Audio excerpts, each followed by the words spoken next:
Con dâng lời hát ngợi ca tình yêu của Ngài. Con dâng lời hát ngợi ca ân điển của Ngài. Tình yêu Chúa chẳng bao giờ biến đổi, dẫu muôn phần đổi rời. Tình yêu Cha hằng con muốn thua. Khi cây dây đã dâng Chúa không bé bao giờ. Khi ánh đèn sắp tan Chúa không tan bao giờ. Tình yêu Chúa chẳng bao giờ biến đổi, dẫu muôn phần đổi rời. Tình yêu Cha hằng con muốn thua.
Lời hát ngợi ca tình yêu của Ngài.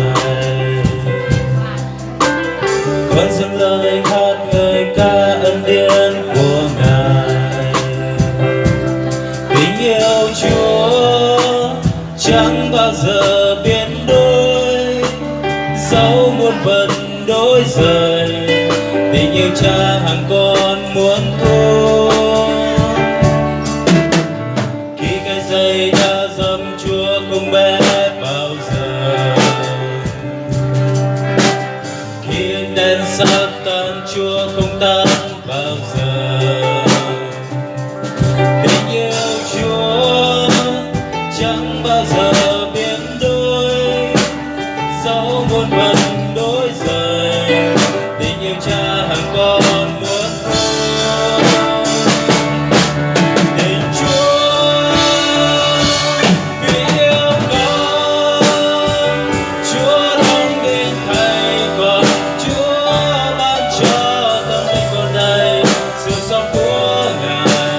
Tình yêu Cha ban cho chính con, dẫu có chết, có lối con xa rời Ngài. Chúa ơi cho con được dựa vào tình yêu của Ngài, vào tình yêu Giêsu. Tình Chúa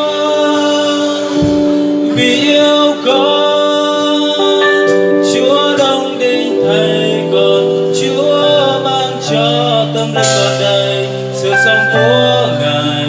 Tình yêu Cha ban cho chính con, dẫu có chết, có lối con xa rời Ngài.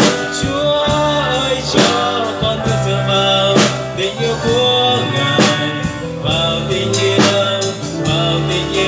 Giêsu, vào tình yêu Giêsu.